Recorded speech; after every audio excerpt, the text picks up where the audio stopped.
Сайн хөөрхөн хүмүүс минь бүгдээрээ шинэхэн бичлэгээрээ уулзж байна. Зэн удаагийн бичлэг дээр хэдүүлээ яг одоо Монголын сошиалээр яригдаад байгаа дөрвөн сэдвийн талаар ярих болно. Яг сүүлийн хэд өдөр энэ дөрвөн сэдв бүр ингээл араасаа дахин яригдаад л маш олон хүмүүсийн хандлтыг яваад байгаа. Тэгэд хэдүүлээ энэ талаар ярих болно. Энэ удаагийн бичлэгтээ та нартай 10 тэрбум амьд бактерийг өөртөө агуулдаг амибакийг санал болгож байна. Одоо жишээлбэл манай хөршигч юм уу да тий хуурай ашигтай бактери уудаггүй хүүхдүүдэд амибак бол үнэхээр зүгээр байдаг. Яагаад гэвэл шингэн тэгээд гой амттай шууд саруулаар нь сороод очдог учраас үнэхээр амар байдаг. Тэгээд өдөрт нэг одоо амибакийг уугаад хахад одоо авах хөстэй ашигтай бактери авчдаг гэж байгаа байхгүй. Тэгэхээр та хэд маань одоо өөртөө орхон сүлжээ дэлгүүрээс амибак авах боломжтой. За түүнээс гадна Facebook руу холбогдоод гэртээ хүргүүлээд авах боломжтой шүү манайхаа. За одоо хэдүүлээ яг гол мэдээлэл рүүгээ орцгоё. За хамгийн их дээрх сэдв маань болохоор яруу найрагч чулантай холбоотой байгаа. Гэхдээ би яг энэ сэдвээр л өөрийнхөө үзэл бодлыг ерөөсөө илэрхийлэхгүй зүгээр одоо яг сошиал дээр юу яригдж байгаа вэ? Энэ бүхэн хаанаас эхэлсэн бэ гэдэг талаар л ярих болно. Тэгээд одоо яг ярих сэдвүүдээ яг тэгж явж шүү. За манайхаа би зарим дээр нь ерөөсөө өөрийнхөө үзэл бодлыг илэрхийлэхгүй зүгээр иймэрхүү зүйл болсон байлаа гэж ярина. Зарим дээр нь болохоор өөрийнхөө үзэл бодлыг илэрхийлээд одоо хүүхдүүд гэдэг юм уу да тий дүүнэрт одоо сургамж болох үст тий анхааруулга болох үст одоо зүйлүүдээс яриад явъя гэж бодоод байгаа. За тэгээд яг яруу найрагч чулантай холбоотой яг сүүлд бүр маш их одоо мэдээлэл постууд бол гарч ирсэн. Бараг 3 постны 2 нь яруу найрагч чулантай холбоотой байсан гэж хэлэхэд бараг л хэлсдэггүй заяа. Ягаад гэвэл бүр тэр их хэмжээгээр ингээд Facebook дээр маш их ингэж мэдээлэлүүд нь гарч ирсэн байгаа. Энэ болгоныг ярихын тулд бүр хамгийн эхнээс нь ярих гэж бодож байна. За энэ болохоор 2023 оны 7 сарын 25-нд Icon сегмент дээр орсон мэдээлэл байгаа хгүй. За энэ нийтлэл дээр болохоор яруу найрагч Ц хуланд 9 жил 6 сарын 20 оноо гэдэг гарчигтай ийм одоо мэдээлэл орсон. Тэгэд энэ дотор нь болохоор яруу найрагч Ц хуланд дараах зүйл ангаар цагдаа хоригдоод байгаа юм. Эрүүгийн хуулийн залт 19-ийн 4-р зүйл гадаадын тагнуулын алба байгууллага иргэнтэй хууль бусар хамтран ажиллах. 1. Монгол улсын иргэн гадаад улсын тагнуулын албатай хамтран ажиллахаар тохиролцсон, хамтран ажилласан. Гадаадын байгууллага иргэнд шилжүүлэг өгөх зорилгоор төрийн нууцад хамаарах мэдээ, баримт, эд зүйлийг хулгайлсан, цуглуулсан, хадгалсан, дамжуулсан бол 8 жилээс 15 жил хүртэл хугацаагаар хорих ялаар шийтгэх нь хэмээн заажээ. Гэт за тэнгуүдээ энэ дотроо бас ингээд яг шүүх хурал нь яг энэ өдрөө болсон байгаа хгүй юу. Тэгээд энэ дотор болохоор Ц хуланг гэмт буруудад тооцож шүүх шийдвэрээ гаргасан байна. Түүнд 9 жил 6 сарын 20 оноожээ. Альбан мэдээллийг удахгүй хүргэнэ гэдгийг шүүхийн байгууллагаас мэдээлэл өггээд одоо ийм нийтлэл орж исэн байгаа. За үүний дараа болохоор яг өнгөрсөн жил буюу 2025 оны 7 сарын 10-нд мөн яг дахиад Icon сегментээр орсон нийтлэл байгаа хгүй юу. За энэ нийтлэл дээр болохоор яруу найрагч Ц хуланд уучлал үзүүлж өнөөдөр хорихынгаас суллахаар болжээ гэдэг ийм гарчигтай нийтлэл орсон. За энэ дотроо ерөнхийлөгч У Хүрэлсөх өнөөдөр яруу найрагч Ц хуланд уучлал үзүүлжээ. Ц хулангийн уучлал хүссэн үргэлжлэгийг нь хүлээн авч үндсэн хууль, ерөнхийлөгчийн тухай хууль болон бусад хууль тогтоомжид заасан бүрэн эрхийнхээ хүрээнд уучлал үзүүлсэн болохыг ИТГ-ийн хэвлэлийн албанаас баттгав. 2023 онд давж заалтах шатны шүүхээс Ц хуланг гадаадын тусгай албатай хамтран ажилласан гин буруудад тооцож 8 жил 1 сарын хугацаагаар хорих ялыг оноосон байдаг. Түүнд уучлал үзүүлснээр өнөөдөр хорихынгаас суллах юм байна гэдэг бас ийм одоо нийтлэл ингэж орсон. За тэгээд одоо яагаад ингэж бөө юм болоод байна вэ гэхэлэр одоо яг энэ яруу найрагч хулан бас өөрийнхөө одоо сошиал хуудас дээр бас постуудыг оруулаад нэлээд одоо үгдийн хүмүүсийн анхаарал хандлтыг ингэж аваад явж байгаа байхгүй юу. Гэхдээ яг одоо энэ ярих зүйлийг болохоор яруу найрагч хулан өөрийнхөө одоо сошиал хуудас дээр ч юм уу те шууд ингэж нийтлэгүйсэн энэ л болохоор сонин сегментээр орсон ийм бичвэр байгаа байхгүй юу. Тэгээд гэхдээ яг үүнийг нь өөрийнхөө Facebook дээрс шеэрлсэн байсан бол харагдчихсан. За энэ болохоор яг 1 сарын 19-ний өдөр орсон сонин сегментээр одоо орсон нэгэн ийм нийтлэл аа. За үүн дээр болохоор Ц хулан гадаадын иргэншил хүсч магадгүй гэжээ. Яруу найрагч Ц хулан ерөнхийлөгч У Хүрэлсөх тагнуулын ерөнхий газрын дарга П Одонбаатар нарт хүсэлт хүргүүлжээ. Уг хүсэлтэд хулан намайг гүтгэн дайрч давшилсан мэдээлэл хэрэгсэтэрч төрийн тэргүүн, төрийн тусгай үүргийн байгууллага болон хувь хүний нэр төрт халтаж гутаанд оромжлох үйлдэл сүүлийн 2 хоногт идэвхжсэн байна. Миний бие маш нууц хэргийг задлан ил болохгүй байх хуулийн шаардлагын дагуу олон нийтэд мэдээлэл өгөөгүй нь намайг яллан цоллох завшаан болж ард ирээдэг гадаад улс орны захиалгатаагаар зориудаар хаалхан ботгох гэмт үйлдэл гэж харж байна. Хэргийн бүх учир зангилааг тайлж иргэний хамгаалсан тагнуулын газар намайг эрх чөлөөтэй золгосон төрийн тэргуунд ямагт талархаж явдаг миний хувьд бидний дунд яс хайж мууг минь үзэх санаа агуулсан эдгээр сайтуудыг шалгаж хууль журмыг сануулхад илүүдэхгүй гэж үзэж байна. Төрийн нууц задлаагүйг эдний бичиж буй шиг олон сая төгрөг доллар аваагүйг минь та нар мэднэ. Найрагч хүнд их оронтой нэн тэнцэх нэр төр хамгийн үнэтэй. Энэ үгүй бол гадаадын иргэншил хүссэн өргөдлөө бэлтжихэд явааг минь бодолцож утаанд оромжлогчдод зохих шийтгэлийг хүртэж өгөхийг хүсье. 2026 оны 1-р сарын 18 гэсэн байна. Гэт одоо яг ийм пост оруулсан. Тэгээд үүнийг нь болохоор яруу найрагч болон өөрийнхөө Facebook дээр бас шеэрлсэн байлээ. Тэгээд ер нь яг энэ талаар иймэрхүү мэдээлэл постууд бол явж исэн. За тэгсэн чинь хамгийн сүүлд яг энэ мэдээллийн талаар цахиур цэгийн мэндэр орсон нийтлэл байгаа. За үүнд болохоор үндэсний аюулгүй байдлын зөвлөөс зэ хуланд сануулга өгч гэдэг гарчигтай. За энэ дотроо яруу найрагч зэ хулан 20 хянгаас чөлөөлөгдсөн байдлаа өршөөл уучлалт бус улс төрийн ойлголцол хүсэж хэрэгэ дахин хянуулж гин буруу хүлээлгээр гарч ирсэн гэх зэрэгээр тайлбарлаж олон нийтийг бухимдуулаад буй. Тэгвэл үндэсний аюулгүй байдлын зөвлөлийн нарийн бичгийн дарга бям жаргал өнөөдөр буюу 2026 оны 1 сарын 20-ны өдөр зэ хуланг дуудан уулзаж олон нийтийг талцуулсан мэдээлэл түгэж буйг анхааруулсан байна гэдэг ийм нийтлэл орсон. Тэгээд энэ дотор нь болохоор бас л яг яагаад ингэж хоригдох болсон, яг яаж судлагдсан гэх зэрэг мэдээллүүдийг ингэж оруулсан байсан. Мөн яг түүнтэй холбоотой бас нэгэн яригадаад байгаа зүйл юу вэ гэхээр яг дөнгөж сайхан яруу найрагч нар, зохиолч нарын ийм чуулган уулзалт болсон юм байна. За тэгсэн чинь яг тэн дээр яруу найрагч хуланг хоцсон чинь залуу зохиолчт нь гарч явсан ингэж эсэргүүцэл илэрхийлээд гарч явсан гэдэг ийм зүйл басан гэж сошиал дээр нэлээд яригдсан байгаа. За тэгсэн чинь үүнд нь яруу найрагч хулан өөрийнхөө Facebook дээр нэгэн тайлбар маягийн постыг бол ингэж бичиж орж ирсэн. За энэ пост болохоор 1 сарын 17 өнөдөр бичсэн бөгөөд за үүн дээрээ болохоор зохиолчдын хурал болж өнгөрөө болтгорол боллоо. Харин хурал таарч ойр холоос ирсэн ант нөхдөдтэйг уулзсан шүн хугаслан ярьж дарваад унтаж сэртэл юу гинвэ нэтэр хулан очтол залуу зохиолч нар зэргүүцэж хурал хайсан ч гişиг баахан худлын буцаж өгчээ. Ирж хацраа өнсөлж шин номд урсгаж номыг минь авсан улсал дүүрэн байв штэ. Хурал биш хулан маань сонирн байна гэж ирээд л хөшин залуу хэн бүхнээр тойрч бүчүүлж байгааг минь атаархаж бачуурч өглөө. Хулангалд оромжилж байвал санаа амарч хоолтой хоног троллууд бүр зохион байгуулалтанд ороод боргож байгааг. Америкас бичдэг нэг нийтийн жорлог шиг юм 3 настай хүүгээ хөсөр хайж гадаад гараад олон жил болж тэндээ их л ядарч явдаг бололтой. Захиалгаар намаага байнга гүтгэн дайраас их дисч байгаа шүү. Арт чинь хин багаагч гадарлаж байгаа. Чам шиг юмд үг гарц.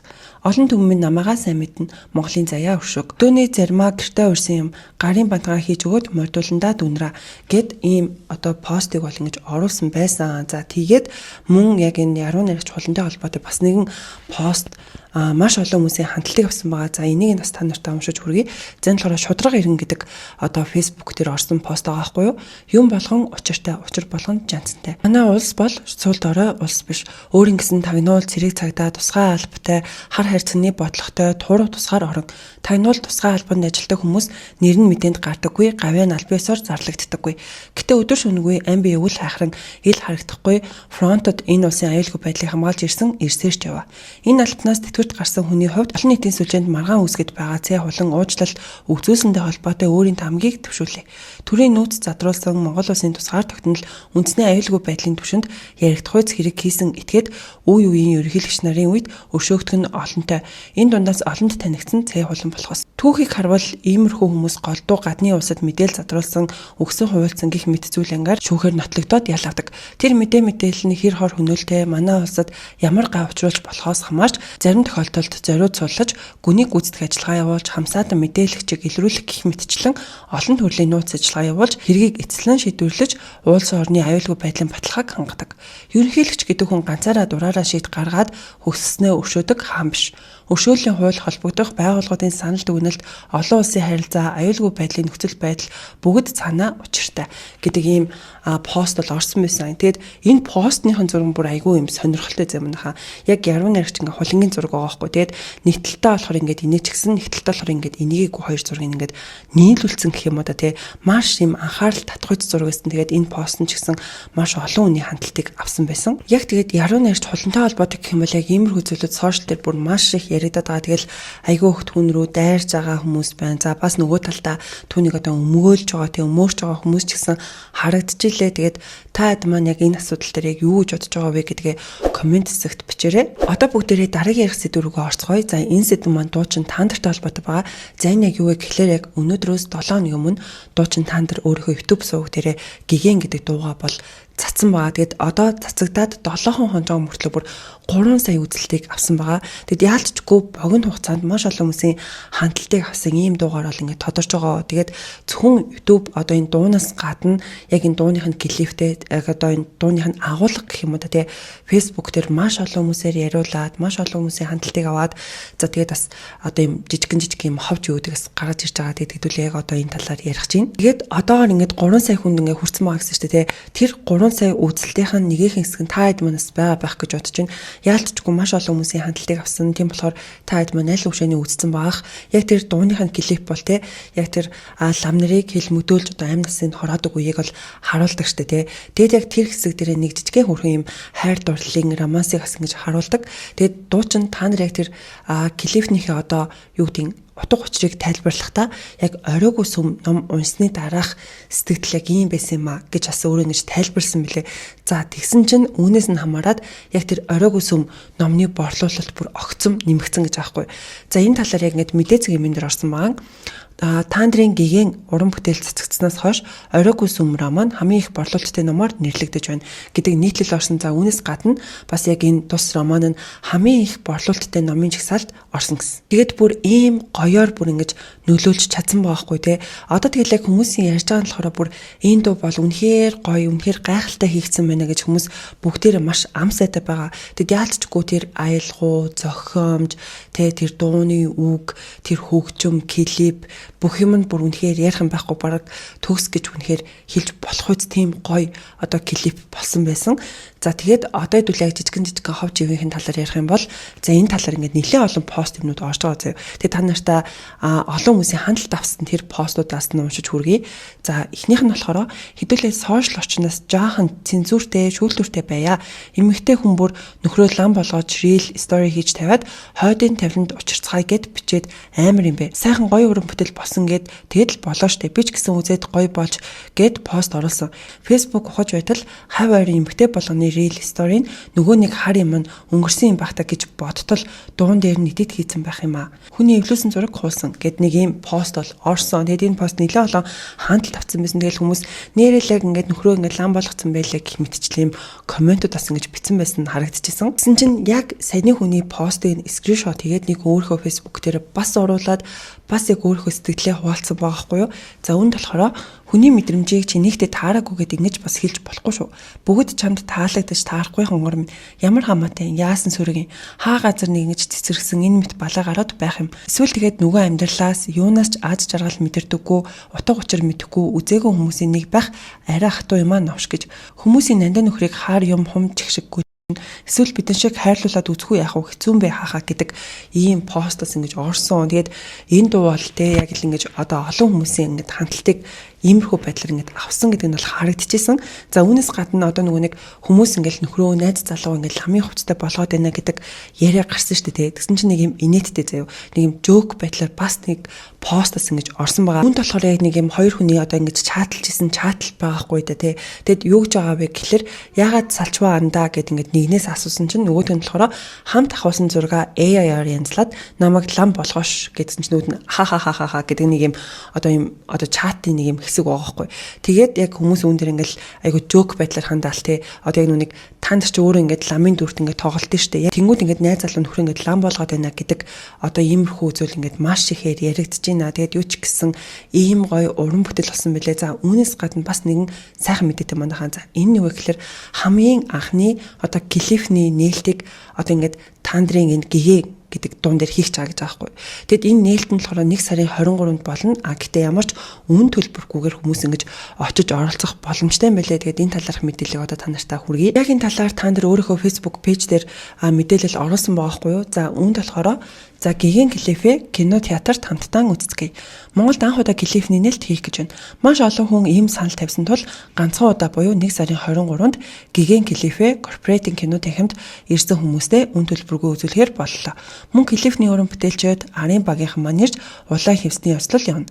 Үйл ажиллагаа 17 цагт эхэлнэ. Тэнд тэнгэрийн тоглолтын хэвлэлийн баг хурал давхар болох бөгөөд тасалбар худалдаа бас байх болно. Мөн нэг surprise бай. Хамт үзэх хүнээ mention хийгээрэй гэдэг энэ постыг оруулсан. Тэгэл хүмүүс мэдээж хэрэг маш олон хүмүүс ингээл би mention хийгээл те хамт очие явъя үзье гэсэн хүмүүс маш олон байгаа харагдчихсэн. Андрийн Клиффтэй холбоотой хамгийн сүүлд ярих зүйл маань болохоор нэг хүний пост исэн. Тэгэд намайг ингээд үздэг, сонсдог хөөрхөн дүүнер маань байдаг. Тийм болохоор би тэр дүүнертаа зориулаад энэ постыг заавал энэ бичлэг дээр оруулж өгье гэж бодсон байгаа. За энэ пост нь болохоор Хан Цүрэн Дас Цоожл гэдэг хүний оруулсан пост байгаа байхгүй юу? За үүнд болохоор хичээлд том жүргүй хүүхдүүдээс хамгийн их сонсдог хариулт нь би стример болно, спортын хүн болно, дуучин жүжигчин болно гэж хариулдаг. Гэтэ нэг бодоод үзье. Өнөөдөр доктортой амжилтанд хүрсэн уран бүтээлчид, олонний танил нөлөөлөгчид, спортын одод дийлэх нь ууншдаг, хичээлдээ чигэд ханддаг, хамгийн гол нь тууштай хөдөлмөрлөдөг хүмүүс байдаг. Дууны үг зохиомж сайн байх нь уншлага хэлний баялагтай шууд холбоотой. Хөгжмийн хэмнэл, темп, цогцол нь математик сэтгэлгээ өндөр уялдаатай. Найруулга Клиффний зохиомж, тайзны хөдөлгөөн бол зүгээр нэг авьяас биш ээ. Өргөн мэдлэгийн нийлбэр. Авьяасын 1-5% төрөлхийн үлдсэн 95% нь суралцах, давтах, хөдөлмөрлөх явцад бүрэлдэг гэдгийг олон судалгаа харуулдаг. Аз нэг удаа хин нэг оргилд гаргаж магадгүй. Гэхдээ тэнд удаан доктортой байлгадаг зүйл нь мэдлэг, сахилга бат, ууггүй оролдлого байдаг. Тиймээс хичээл ном байсан ч биш. Түүгээр ирээдүйн өөрийгөө бүтээх бат суурь болгож хамгийн үнэнч нөхөр гэж харах хэрэгтэй гэдэг энэ пост байсан. Тэгээд энэ постыг бас нэлээд олон хүмүүс шеэрлсэн байлээ. Тэгэл яг энэ хамгийн гол яг энэ пост дээр нүг таандрын зургийг тавьчихсан байсан. Тэгэд яалтчгүй те энэ одоо болгоны арт маш их хөдөлмөр, тууштай байдал, хичээл зүтгэл яалтчгүй байдгиймаа гэдгийг одоо энэ хүний пост бол үнэхээр ингэж харуулж чадсан байна гэж бодсон. Тэгээд яг энэ тандартай холбоотой, түүний дуутай, клиптэй холбоотой ийм гайхалтай мэдээлэл бас ингэж байна. Тэгээд та нартай энэ талаар ярьж өглөө. Дараагийн ярих сэдэв маань өчигдөр өнөөдөр одоо маш олон хүмүүсээр ингэж яриулсан. Тэгээд маш олон хүмүүс ингэж хандлтыг авсан ийм сэдэв болоод байгаа. Тэгээд яалтчгүй энэ сэдэвийг бүр ярихгүй байхын аргагүй. За энэ болохоор яг тог тасралттай холбоотой байгаа. Тэгээд үүнийг ярихын өмнө хэдүүлээ яг Монгол улс Улаанбаатар хот сүүлийн хэд хоног бол бүр үнэхээр хүүтэн байлаа гэдэг зүйлийг ярих хэрэгтэй. Би бас яг яагаад энийг яриад байна гэхлээр бас гадаадад одоо байгаа хүмүүстэй бас юм одоо мэдээлэл хүргэх зорилгоор бас ярьж байгаа шүү.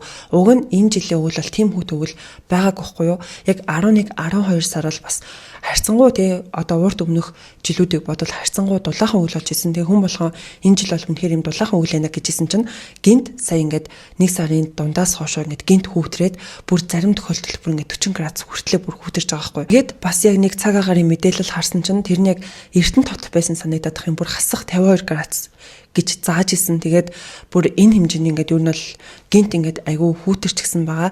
За үүнийгээ дагаад одоо ингээд дараагийн процесс асуудлууд ингээд гарч ирсэн. За хамгийн ихний асуудал нь болохоор одоо асуудалч гэх юм да тий. Ер нь бол хүүхдүүдийн хичээл сургууль ороод эхэлсэн юм байна. Тэгэд гадаа ийм хүүхдэн байхад чинь хүүхдүүд яаж хичээл номдоо явах юм бэ? Одоо сурагчийн амралтыг дахиад ядаж 7 хоногор ингэж сунгая гэдэг асуудал гарч ирсэн. За үүний дараагийн асуудал нь болохоор дулааны 4-р цахилгаан станцад гэмтэл гарч тодорхой байршлуудад хязгаарлалт хийж байна гэдэг мэдээлэл бас одоо ингээд НТВ телевиз болон бусад сайтууд дээрээс ингээд ороод явсан байгаа. Гэхдээ яг энэ дулааны энэ одоо ингээд хязгаарлалт хийж байгаагаа одоо нийтийн сүлжээн дээр ч юм уу ингээд урьдчилан ерөөсөө сануулаагүй гинт ингээд хязгаарлалтууд хийгээл ингээд линк тентгийн газарт ингээд ээлж дараалаад ингээд тоогоол салаад эхэлсэн. Тэгээд хүмүүс бол үүн дээр маш уур бухимдалтай хандж байгаа. Тэгэд ялангуяа нэг хүний пост бол бүр ингээд viral болж явсан гэх юм да. Тийм маш олон хүмүүст хүрсэн байгаа. За тэр пост нь болохоор гэрээсээ гарч төмөс авах гэж лифтэнд сууж явж байгаад тэгээ бүр 3 цаг тэр лифтэндээ ингэж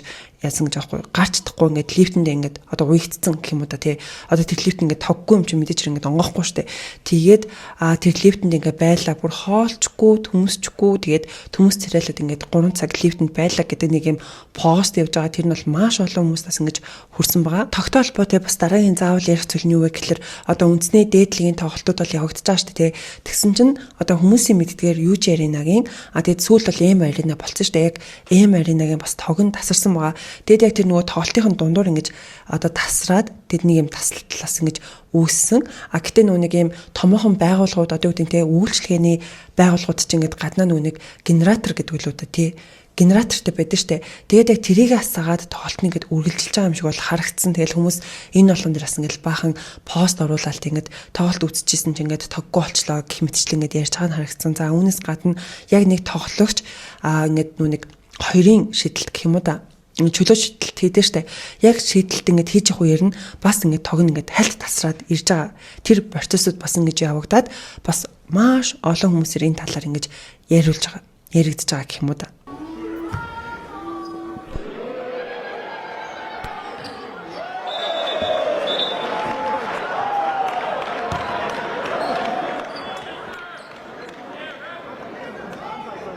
За тэгээд мэдээж хэрэг энэ асуудал төр маш олон иргэд уур бухимдалтай ингээд уурлж байгаа, бухимдж байгаа нь бол харагдж байгаа. Тэгээд бүр ингээд хэддгээр 100 намдраад байгаа юм бэ.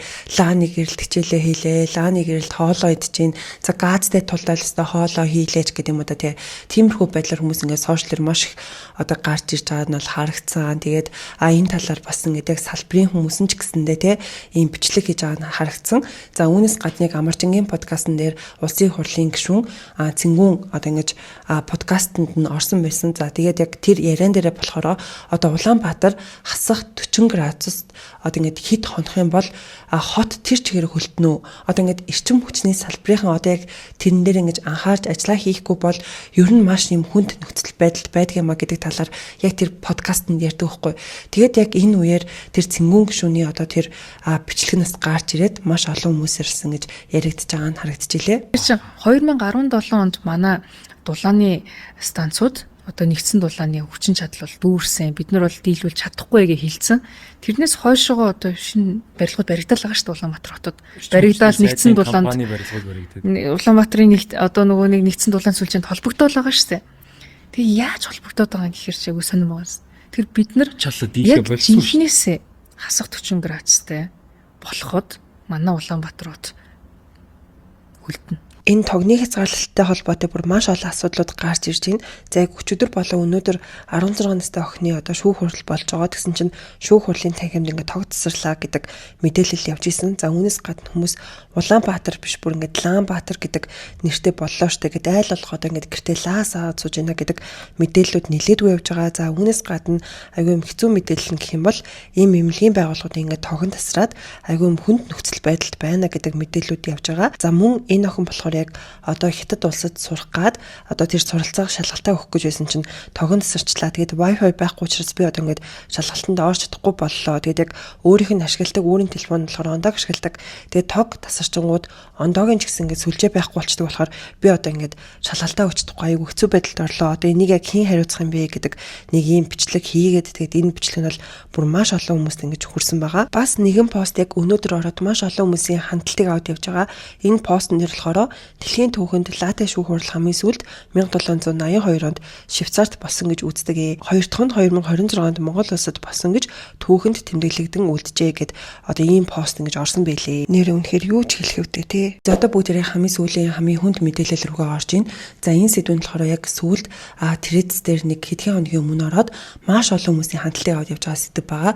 За нэгэн эмэгтэй одоо өөрийнхөө Threads дээр болохоор одоо ингэж маш олон жилийн өмнө тий одоо ингэж ангийнхан хүүхдүүд яаж нийлж өөрийг нь одоо хүчирхийлжсэн бэ? Одоо биеинд нь хаалтсан бэ? За түүнээс гадна бүр бэлгийн хүчирхийлэл хэрхэн үйлдсэн бэ гэдэг талаар одоо дугаарч пост оруулж гарч ирсэн. Тэгээд тэр пост нь одоо ингээд бүр маш олон хүмүүсийн хандлт анхаарал ингээд аваад явж байгаа. Тэгээд сүүлд яг товч цэг юм энэ тэр эмэгтээс өөр ингэж ярилцлага өгсөн байлээ. Тэгээд энэ талаар хэрвээ таад мань хараагүй мэдээгүй байгаа бол би маш товчхон байдлаар ярьж өгье гэж бодож байна. Тэгээд энэ зүйлийг бас ярьж байгаа одоо санаа нь гэх юм уу да тий одоо ингээд хүүхдүүдтэй анхааруулга хүргэх гээд бас эцэг эхчүүдэд анхааруулга хүргэх зорилгоор энэ бичлэгийг одоо ингэж хийж байгаа шүү гэдгээс хэлье. Би бол яг энэ эмэгтэйгийн тэр пост болон одоо яг тэр товч цэгийн дээр өгсөн ярилцлага хоёрыг нь хойлон нүцэн. Тэгэд яг айл айлн дээр нь одоо яг өөрийнхөө тэр одоо ингэ амьдралынхаа бүр хамгийн те аимшигтай тэр зүйлийг ингээд одоо бичээд одоо ингэж ярилцлагаас ингэж өгсөн байгаа байхгүй юу. За тэр нь болохоор яг 19 настай байхдаа ангийнхантайгаа хамт ингэ шинэ жил тэмдэглээд за тэгээд яг шинэ жил ингэ нэг газар мэдээж хэрэг ингэ болно шүү дээ те. Тэгээд дуусангуудаа ангаараа ингэ үргэлжлүүлээ гэхэд нэг цочид буудалд ингэ орсон байгаа. За тэнд орохдоо эмэгтэйг ингэ ярьснаар болохоор 6 эрэгтэй 8 эмэгтэй хам ихлэд орсон гинэ. Тэгээд хоёр нь буюу нэг эрэгтэй нэг эмэгтэй хоёр ингэ артаас ч очно гэд ингэ ингээд ирээгүй бajсан гэж аахгүй. Тэгээд бөөнөр ингээд уугаад ингээд тойрч суугаад нэгээрээ үг хэлээд ингээд нэг юм уулт болоод за тэгтээ болохоор өөрөө нүг ингээд архины араас ер нь бол ингээд кола ууж исэн гэж байна. Тэгээд тэр колог нөгөө хүн уугааг учраас бараг тэр колог би ингээд ганцаараа ууж исэн гэдэг зүйлийг бол ярьж эхэлдэг. Тэгээд араас нь болохоор би ингээд айгүй тэнэг байсан юм бэлээ. Яагаад гэсэн чинь би ингээд гэр бүлийнхээ нөхцөл байдлыг би ингээд ангийнхандаа ярьсан юм аа. Ер нь бол тэгэж ярих ёсгүй байсан юм бэлээ. Тэрэн дээр ингээд одоо ингээд айгүй өөрийгөө буруутгадаг гэж ярьж байгаа байхгүй. Тэгээд яг гэр бүлийнхээ нөхцөл байдал ямар байсан гэхлээр ингээд ихчтэйгээ хамт амьдардаг байжгаад ихчин гэсэн чинь би ингээд чамтай амьдармааргүй байна гэд ер нь бол ингээд гэрээсээ ингээд хөөгөөд дээрлэхэд тэгээд тэрийг нь яг ингээд ээжтэй хэлсэн гинэ. Тэгсэн чинь ээж нь хичээхэн талд ороод тэгээд ингээд ээж их хоёртой аягүй ингэж гомдож явж байгаа. Тэрийг ингээд нөгөө ангийнхандаа ингээд ярьсан боохгүй. Гэтэ яг үнэндээ энэ нь тэр хүний буруу биш шүү дээ. Бид нар одоо юу гэдэнтэй ингээд сэтгэл ингээд аягүй хэцүү байгаа зүйлээ ингээд одоо ингээд жоохон итгэсэн хүндээ ч юм уу ер нь бол ярьчихдээ шүү дээ. Тэгээд ингээд харахаар тэр ангийнх нь аягүй муухай байгаа зү. Яг тэр байдал дээр нь дөрөөлөөд одоо тэр муухай үйлдэлүүдээ яг үндэ хийцэн байгаа хгүй.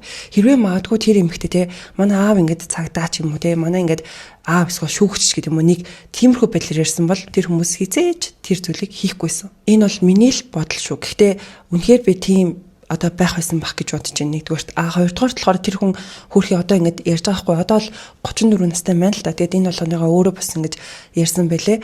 Тэгээд тэр үед бол би 19 настай байсан гэдгийг ингэ ярьж байгаа. Тэнгүүтээ би ингэ тэр үед айгүй тэнэг байсан байлээ. Би ингэ гэр бүлийнхнийгээ ярихгүй байх хэрэгтэйсэн байлээ гэж ярьж байгаа хгүй. Гэхдээ яг үнэндээ 19 настай хүүхэд бол хүүхэд л хгүй юу. Тэр хүүхэд мэдгүй би одоо ингээ өөрийгөө ингээ хайда боддог байхгүй. Би ингээд 21-тэй 22-тэй байсан үеэр ингээ бодонгуудаа би бас л хүүхд төрөөж тэнэг үеж гэж яг өндө боддог зөө.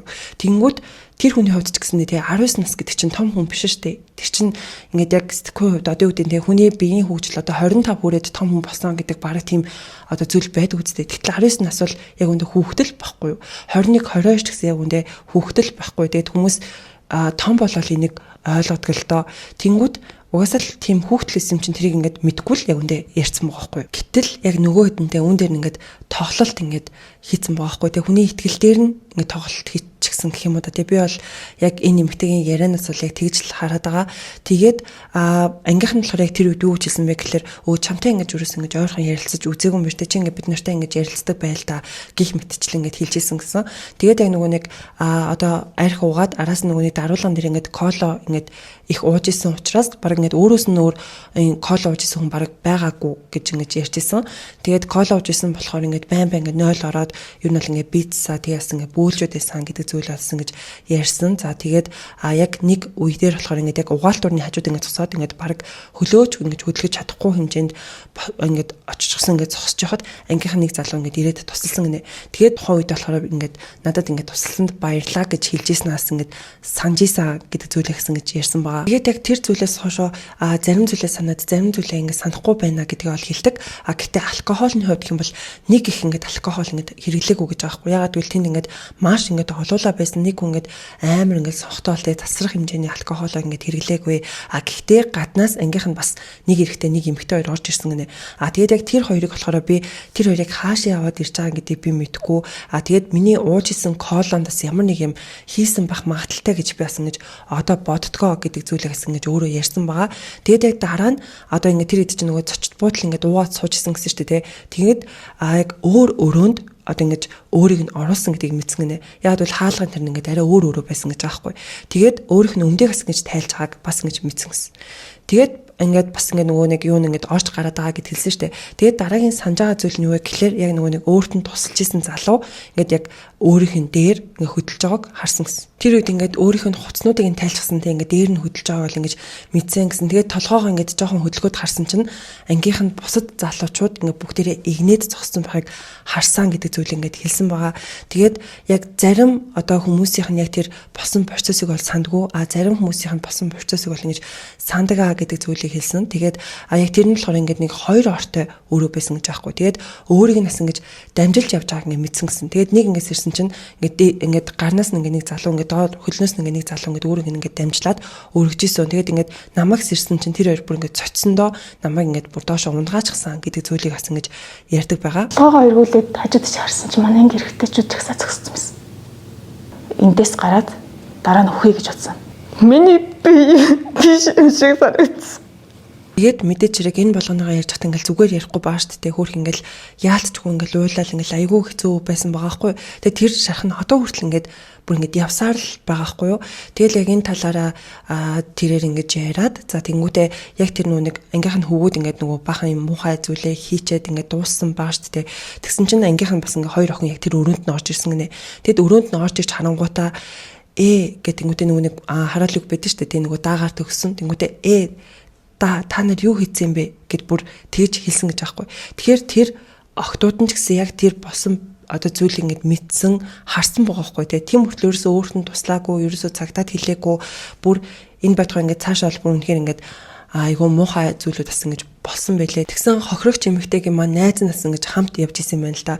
Тэгэд уул нь хамт яг тэр нүунийг одоо юу гэдэг үдшилгээ гэх юм одоо тий хамт тусахад хамт гараад явна гэд тэгжсэн чинь нөгөө найз нь болохоор найз залуутайгаа уулзна гэд тэгээ өөрөө болохоор тэндээс ингэ гараа шууд харна гэж бодоо тэгээд гэртээ харихыг нэг хүсээгүй гэх юм уу. Тэгээд тэнд нь ингэж цөөн ингэ ирчүүдтэй бас ингэ үлдэж байгаа биш шүү дээ. Тэгээд тэнд нь ангийнх нь охтууд ч байгаа.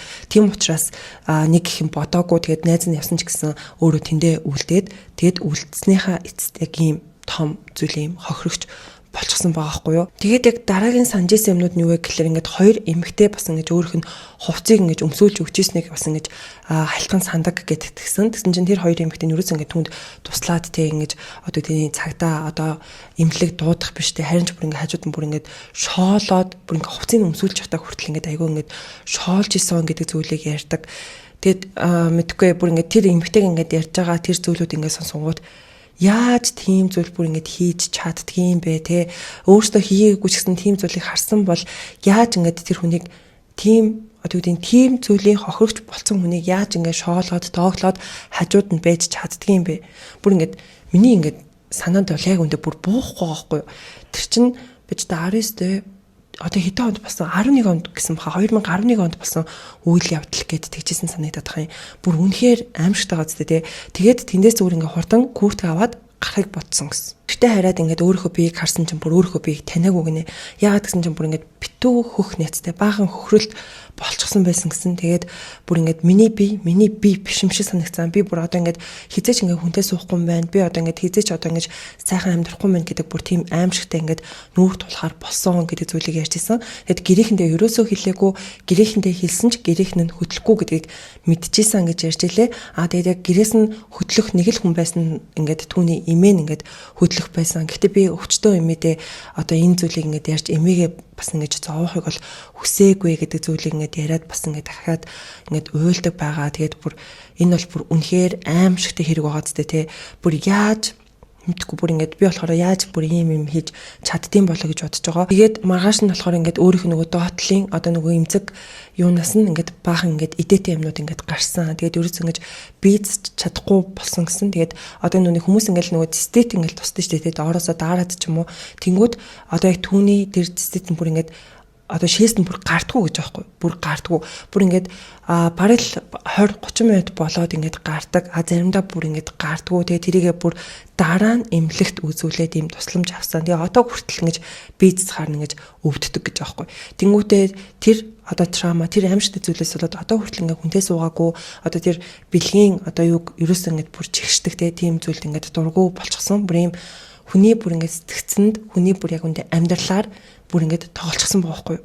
Бүр амаргад тэрээр мөн тухайн үед яагаад ингэж цагтаа дэмлэгт хандаагүй юм бэ гэдгсэн чинь өөр ингэж нийтийн байранд амьдардаг байсан юм байна л да. Тэгэл яг өөрийнхөө амьдралыг харангуйтай би бүр үнэхээр ингэж амар юм ядуу ийм амьдраад байна гэд өөртөө бодоод тэгэд ийм хүний үгийг цагдаагийнхан эмнэлгийнхан ерөөсөө тоохгүй хаа гэж бодсон гинэ. Цагдаа дээр очиод ингэ хэлсэн ч гэсэндээ те нөгөөд ингэ маш олоолаа учраас ингэ миний эсрэг тэрэд олон хүн байгаа учраас би ингэ цагдаад ингэ нөлөөлж чадахгүй байх. За тэгээд эмнэлэг дээр очиж үзүүлэх юм бол яасан ийсэн ингээд тэгэд эмнэлэг цагдаагийн байгууллага хоёр ч ингэ хамтарч ажилладаг учраас бас ингэ эмнэлэг дээр очисон ч гэсэндээ цагдаагийн байгууллага дээр ингэ мэдтгэхээр болно гэж бодоод ерөөсөө цагдаа дээр ч очоогүй эмнэлэг дээр ч очоогүй. Тэгээд тэр нь миний бүр хамгийн том бас юм алдаа байсан байлээ гэж ярьж илээ. Тэгээд бас ингэ бодохоор бас л яа харахгүй л байгаа хгүй тэр чинь хүүхдлээсэн байгаа хгүй ингээд туслаад дэмжээд сонсоод өгч хүн байхгүй те тийм багт үнэхээр юм ганцаардл бүр тийм үнэхээр аимшигтай мэдрэмжийг яг үндэ мэдэрчээсэн баха. Тэгэд би бүр энэ болгоны ингээд бодохоор бүр ингээд яг үндэ ингээд бүр сэтгэл бүр амар өвдөд байгаа хгүй юу. Тэгэл бид нар чинь бүгдээр ингээд охин нойтон хүүхдтэй те эмэгтэй дүүнэртэй ийм хүмүүс чинь бүр ингээд айгүй амар байгаа зү. Тэгээд үүнийхэн дараа болсон зүйлүүд нь бас амар зүй. Тэрний яасан бэ гэхэлэр ингээд хөөх ингээд хичээлдээ явах тэр одоо мэдрэмж нь бүр хамгийн амар хэсэг нэ.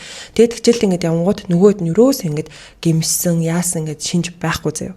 Тэнгүүтээ бүр доог тохуу хийж бүр тэрийг ярьдаг гэсэн. Бүр ингээд өөрөө нүг онц уртаа хичээлдээ ингээд дуртай хамгийн урд судаг ингээд хүүхэд байсан. Тэгсэн чинь ангийнх нэг залуу ингээд юу ч болоог юм шиг те. Чи ингээд баг биднэрт бүгдэнд нь баг ингээд яасан штэ, яалгуулсан штэ гэж хүртэл ярьсан гэж аахгүй. Тэгснэ тэр шинэ жилийн тэр шөнө чи ингээд баг бидний бүгднгийнх нь эрхийн ураг баг яасан гэнэ бүр тиймэрхүү байдлаар ингэж доог тохоо хийж бүр ярьдаг байсан гинэ.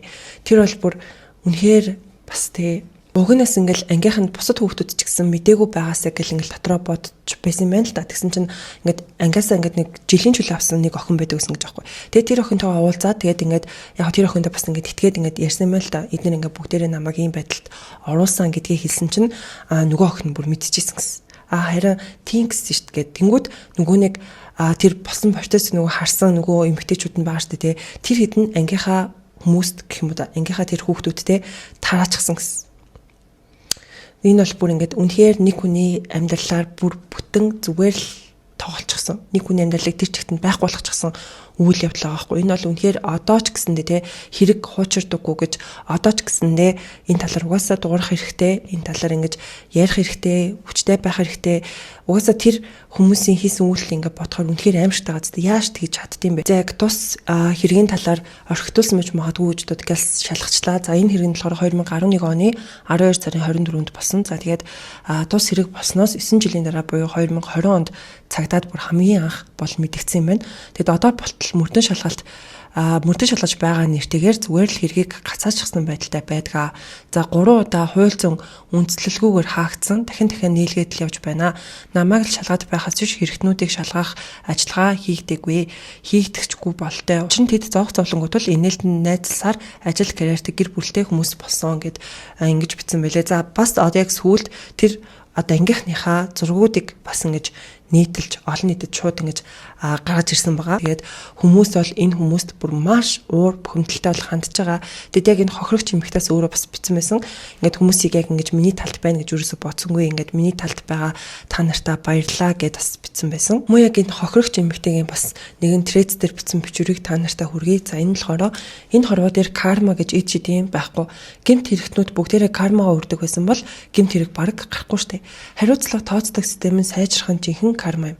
Карма өөрөө ирэхгүй харин кармаг нь өрүүлэхийн тулд цаг зав хичээл зүтгэл шаардлагдан гэдэг утгатай ийм пост байсан гэж оруулсан билээ. Тэгээд ингээд бодохоор бас үнэн ч юм шиг те. Яалтчгүй одоо ингээл карманд нөгөөс ингээд найдаад орхих биш. Угаас энэ болгоны төлөө бүр ингээд яваад тэр хүмүүст үнэхээр тэр хэрэг хийсэн бол тэр хийсэн хэргийг нь өөрлөх өстой байгаа даахгүй те.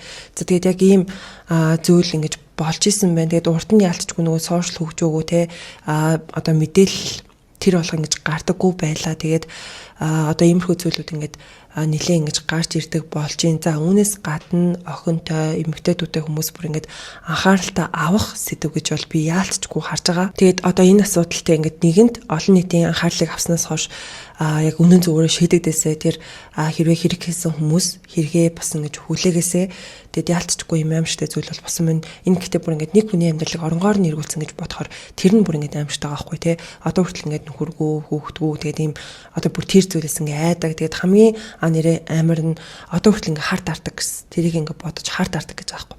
Бүр тэр хэмжээний хүний одоо тэр оюун сэтгцэд бүр ингэ нөлөөлсөн байгаа байхгүй юу. Тэгээд яг тухайн үед бол яалтчгүй хүүхдээсэн учраас том хүмүүст ингэ хэлж чадахгүй, цагдаад ч ингэ хандж чадахгүй ийм процессууд бас ингэ байсан болов гэж бас харж ийн. Тэгээд үнэхээр ингэ буруутгах арга байхгүй шүү дээ тий. Гэтэ яг нөгөө талаас болохоор хэрвээ ийм зүйлийн хохирогч болсон хүн хэрвээ одоо байх юм бол одоо муу ер зүгнүүд байгаа биш шүү. Гэтэ ер нь бол цагдаагийн байгууллагт заавал хандах ёстой. Заавал хилдэг газар нь хилээд цагдаагийн газар аль болох эртгэн хурдан ингээд юугаа баримт нотлохоогоо харуулад үзүүлээд мэдүүлгээ өгөөд ингээд цагдаагийн байгууллагт бас ингэж хандах хэрэгтэй байна гэж бол ингэж харж байна. Тэгээд магадгүй одоо энэ хохирогч эмэгтэйч гэсэндээ те 19 настайдаа энэ талаараас мэддэг магадгүй байсан бол тухайн үед ингэж гэлс арга хэмжээг аваад арай өөрөөр бас ингэ шийдвэрлэх байсан баг л та. Гэтэ ерөөсөө энэ хүнийг буруутгах юм бол биш, угаасаа хүүхэд учраас тэрийг бол мэдэхгүй байх нь бол гарцаагүй. Тэгэхээр нөгөө талаасаа бас бид нар ингэж дүүнэртэйгээ ойрхон байх хэрэгтэй байна. Охин одоо эрэгтэй хүүхдүүд тэгээч гэсэндээ те одоо ингэж хүүхдүүдтэйгээ дүүнэртэйгээ ойрхон юм ярилцдаг, сонсдог, яаж нээж гэдгийг ингэж мэддэг байхгүй бол угаасаа яалтчгүй ингээд мэдээлэл маш их байгаа. Гэхдээ тэрнийхээ хажуугаар маш олон хэрэгүүд болж байгаа шүү гэдэг сануулгыг дахиад та нартай хүргээд энэ удаагийн бичлэгээ дуусгая. Бичлэгээ монтажлж байхдаа сонсон чинь айгүй юм шууд эмоцоор ярьчихсан байна. Тэгэд яалтчгүй одоо сошиалэр явж байгаа мэдээлэл нь яг энэ эмэгтэйгийн постууд бол яг өөрийнх нь одоо товчцэг юмнэр өгсөн ярилцлага байгаа. Тэгэд хүмүүс бол одоо энэ эмэгтэйгээ өгөн шууд итгээд бүгдээ яг тэгж харж байгаа. Нөгөө талаас хэрвээ яг энэ хүмүүс тус хэргийг үнэхээр хийгээг бол өөрөөсөөс гарч ирж дуурах байсан болоо гэж бодож ин гэтэл өрөөс тэгж дуурсан, тайлбар хийсэн пост, бичлэг бүр огт байхгүй байгаа. Бүр харин одоо энэ сошиал хүмүүс, эдгээр хүмүүсийн Facebook хаягууд, за мөн Instagram-уудыг нь олсон байлээ. За тэгсэн чинь нөгөө нэг Facebook-ыг ингээд хүнд харагдахгүй локалчдээ шүү дээ. Бүгдээрээ ерөөхдөө бол тэгэж төгцсөн байсан бол ингэж харагдчихсан. Тэгээд сүүл явж байгаа мэдээлэл бас юу вэ гэхэлэр одоо яг энэ хохирогч эмэгтэйг ерөөсөө ингэж зүгээр байлгахгүй байнга ингэж хаалга үүдийн нүдээд бүр ингэж дэлгүүр тааруулж онгойлох гэж үзэж байна гэдэг мэдээлэл дахин яг өнөөдөр буюу 1 сарын 23-ны өдөр товчцэг юм дээр орсон байгаа. Тэгээд тус хохирогч эмэгтэйг гэрч хохирогч нар байдаг одоо тэр байрлал ингэж шилжүүлээ гэдэг мэдээлэл бас ингэж явж исэн. Мөн түүнийг булгамаа өмөөлөгч өмөөлөхөр боллоо гэдэг мэдээллүүд явж илээ. За яг энэ сэдв бас ингэж яригадаад эхэлсэн чинь яг нөгөө дуучин Баачка, Сэрчмээ хоёрын талаар дахиж яригадаад бас яг суйсынхны одоо нүг бүл идэлтийн талаар те өмнө гарч исэн сенсацтай мэдээлэлүүд бүр дахин одоо ингэж яригдаж эхэлсэн байлээ. Тэгэл яг ингээл бидний аав ээжтэй бити оройд архит харсан гэ битгий хэрэгэл гэж хэлдэг байсан юм учиртай л баахгүй те. Угаасаа ийм муу хүмүүс байдаг, угаасаа ийм аимшигтай хэрэгүүд гардаг. Тэгэл тэр болгоноос бид бүгд яг үнд ингээд өмөрөд байж идэг. Гэтэ би ингээд хүүхдээ байхдаа ерөөсөө ойлгодоггүйсэн. Тэгэл ерөөсөө инглээ би ингээл яавал гэжтэй гэж гэдэг ухааны байдлаас л ингээл ханддаг байсан. Тэгээд одоо ингээ харахаар ерөөсөө аав ээж буруу бишсэн байгаа байхгүй. Тэгээд яг дүүнэртээ бас ингээд хэлэхэд ингээд аав ээж чинь ингээд чамайг бити оройд бити инг тэг гэж бол чиний төлөө санаа зовсондоо л тэгж хэлж байгаа. Тэгээд угаасаа одоо юу гэдэг ойлгоно том болоод угаасаа ойлгох юм байна. Гэтэ эртгэн ойлгоод авчираа. Ерөөсөө тэрийг ингээд намайг цагтлаа баярлаа гэж ерөөсөө бити бодоорой. Тэгээд гадуур ч гэсэн ингээд хүмүүс уухта хүртэл ингээд хүний авч гисэн юм бити уу. Заавал өөр ингээд мөнгөөр аваад уу гэдэг зүйл бас ингээд нэлийн яригддээ штэ тий. Тэр ч гэсэн үнний ортой. Ягаад гэвэл тэр дотроо юу ч хийсэн байх юм бэлээ. Бид нар мэдэхгүй. Тэгээд одоо хэдүүлээ дахиад л юм сэрэмжтэй байцгаая. Та нар маань энэ хүртэл үзсэн бол лайк дараарай. Тэгээд subscribe дараагүй байгаа бол заавал subscribe дараарай манайхаа. Тэгээд дараагийн бичлэгээр уулзцгаая. Баяр та.